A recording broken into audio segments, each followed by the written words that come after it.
Hey guys, so Lord here, back again with another review, and today we'll be taking a look at the McFarlane Toys DC Multiverse Target exclusive gold label classic Martian Manhunter, as well as the standard release, the Rebirth version of Martian Manhunter. A bit of a twofer, and since it is Tuesday, I figured I'd give you a bit of two for Tuesday action. But before we get into the meat and taters of this review, let's first take a look-see at their accessories.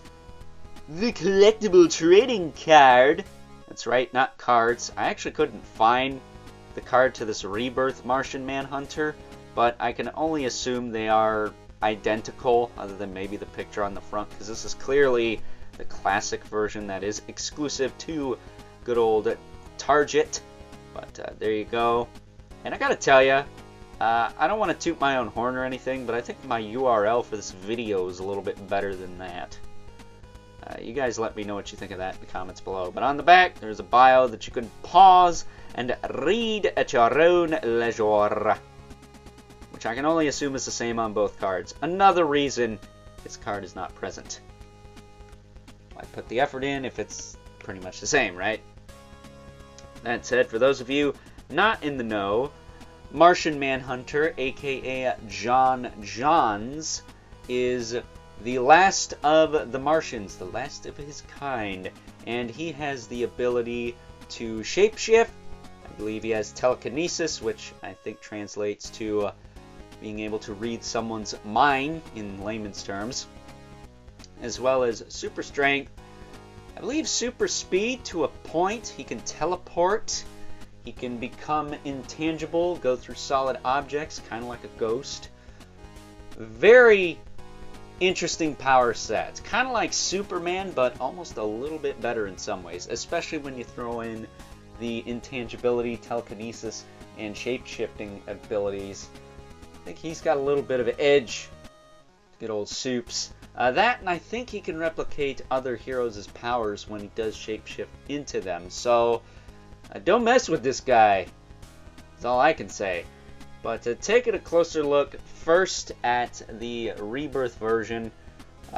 Both of these guys, of course, come with the hockey puck display stands we're used to seeing in this line. But since this is an older figure, we're going to try and make this short and sweet and focus more or less on the Target exclusive version. But I gotta tell you, they did a bang up job with this version too. I like all the added sculpt and paint he's got going on. He's got some red trim on the boots there. The loincloth is really well done. The shoulder pads look nice.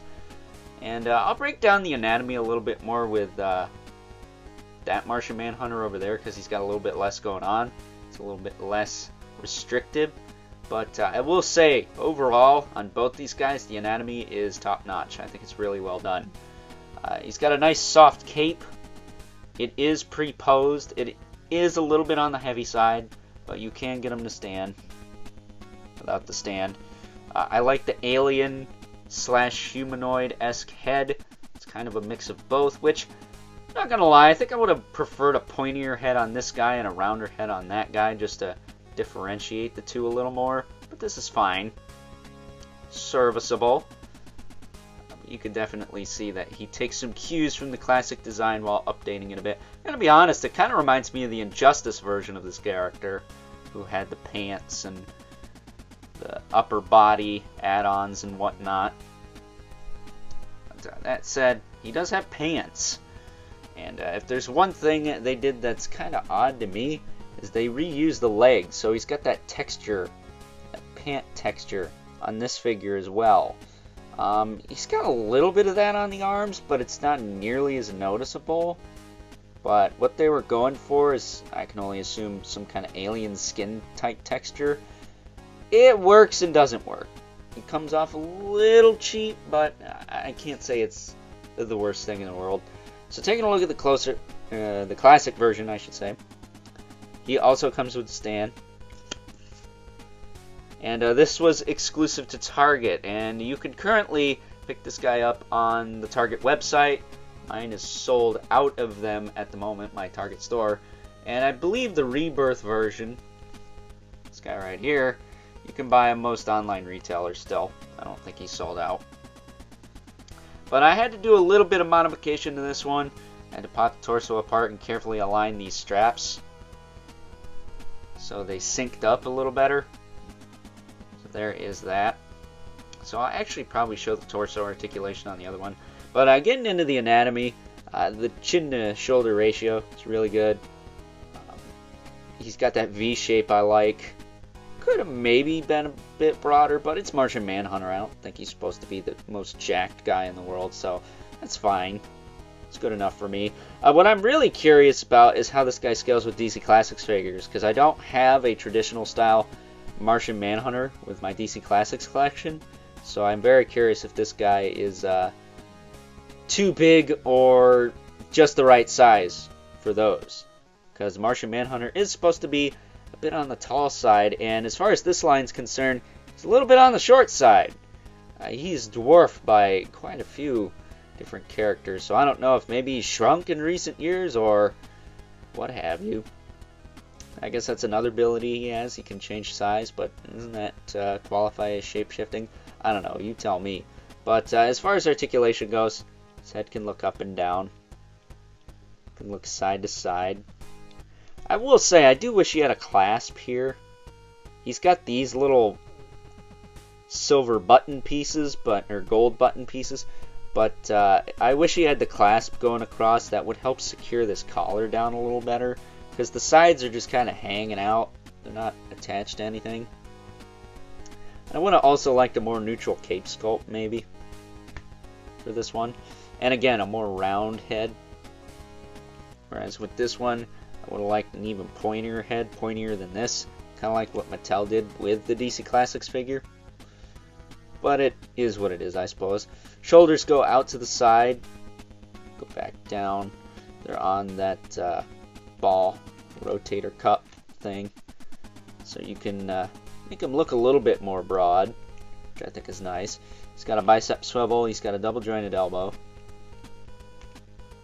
That does have a little bit of the clips of Dover going on, but not the worst, I guess. It is at least rounded. They're starting to round him out. He does have ball hinge wrists that swivel at the top and bottom, hinge in between. And as far as the torso articulation goes, I'll set him down for a minute. We'll look at this guy, because it's a little bit less hindered on this guy, because his straps go down to his midsection, which is honestly where they should be going on this guy, but it is what it is. I assume they based it off specific comic book art. He can crunch that far forward, that far back. He does have some tilt side to side, and he does have a waist swivel.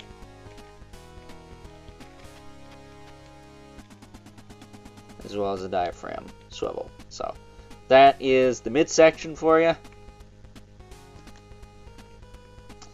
As far as this guy's concerned, I'm not going to move it because it could jumble these straps up, and I don't want to do that. His hips can kick forward and back. Pretty limited, even on this guy, due to the diaper sculpt. They could have trimmed some of that away, but it is what it is, I suppose. Saying that a lot. Kick out to the side. Not 90, but good enough.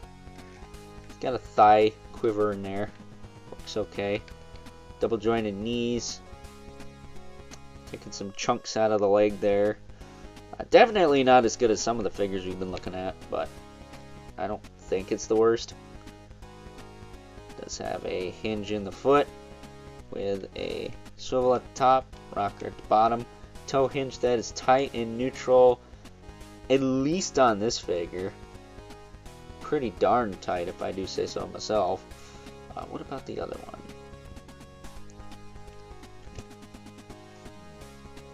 Are they tight and neutral? That one is. And so is that one. So all 4 toe joints tight and neutral. So those of you who gave me shit about bitching about loose toe joints, kiss my ass. You're welcome. Figures aren't gonna fall down all the time now. We can just tighten these ankles up a little bit. His are good. This one's fine. This one, yeah, that's fine. I guess it's okay, but they could be a little tighter. Maybe with a couple more notches. It's just a little easier to stand him in neutral, but I really like these figures, man. Martian Manhunter being one of my favorite members of the Justice League, you know, kind of goes without saying. Because you can't go wrong with John Johns. He's badass. Better than a lot of the main members. I like him more than Green Lantern, Superman, and Flash. I don't know about Aquaman. Probably Aquaman too. Not Batman. Maybe Wonder Woman. Depends on my mood. If Wonder Woman's being a total Karen, then yes. If not, well then maybe. I don't know. And I actually do like what they did with him in Supergirl. I think he looked kind of cool in that show. Very clothed look, but it's live action. What do you expect? They're going to cover him up. That said, if I can get these sons of bitches centered here. They look good. Maybe not together, because that's kind of weird, because he is the last of his kind.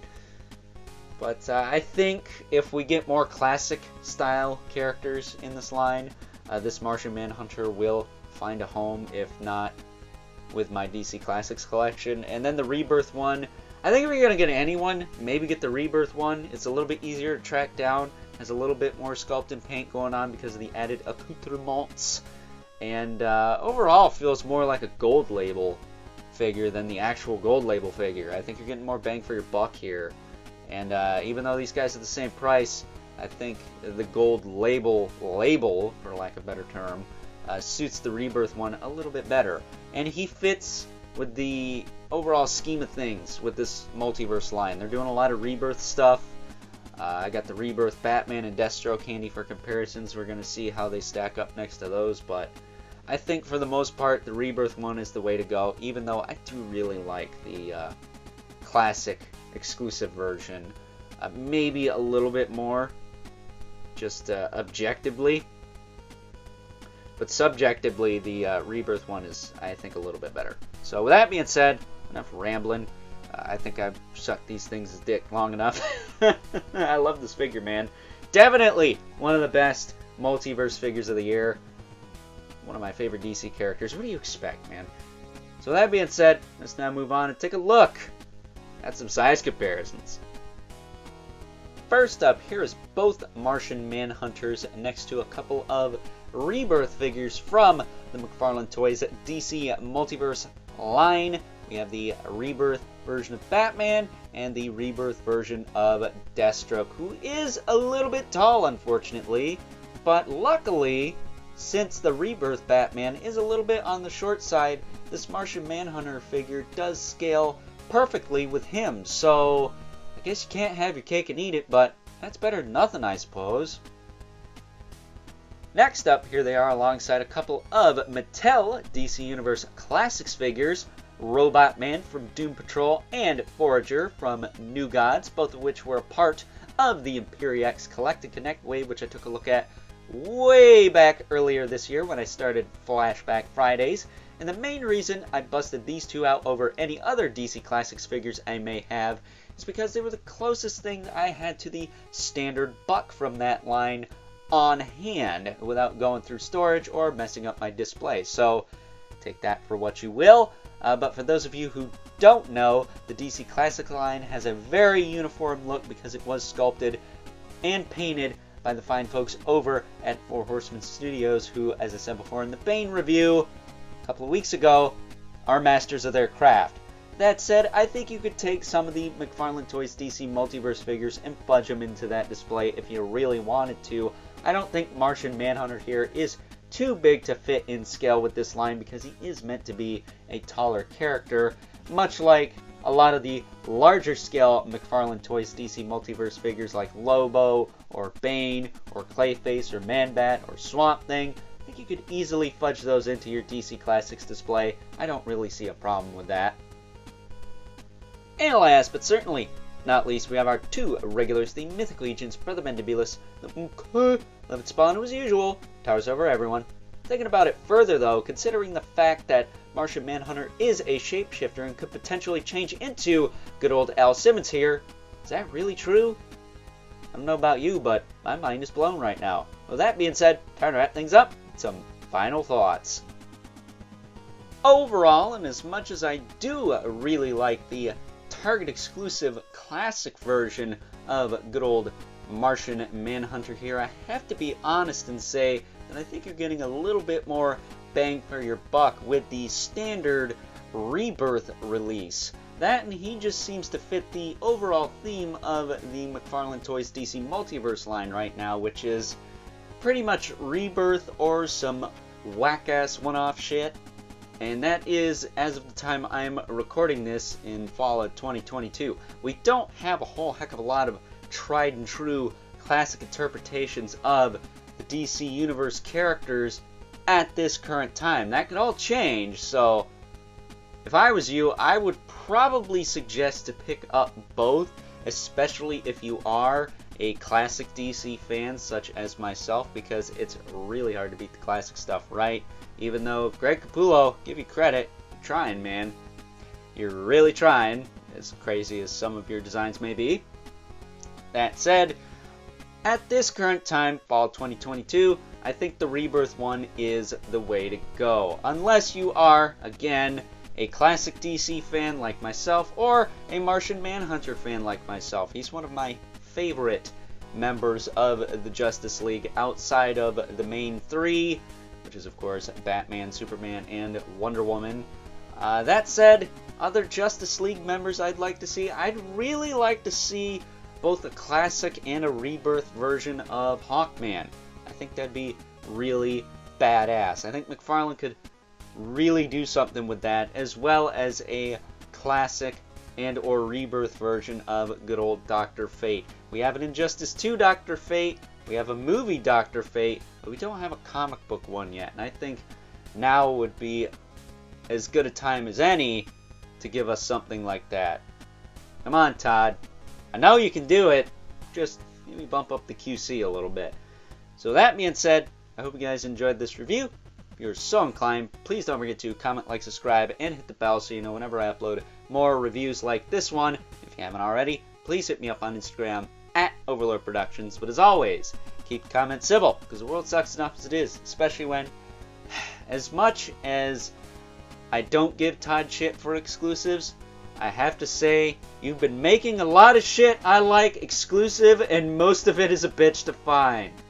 Knock it off. Do not make the classic Hawkman and Dr. Fate Walmart exclusives at the very least. I don't want to go into cardiac arrest looking for my favorite characters, man. It's annoying. And until next time, I'll catch you guys later.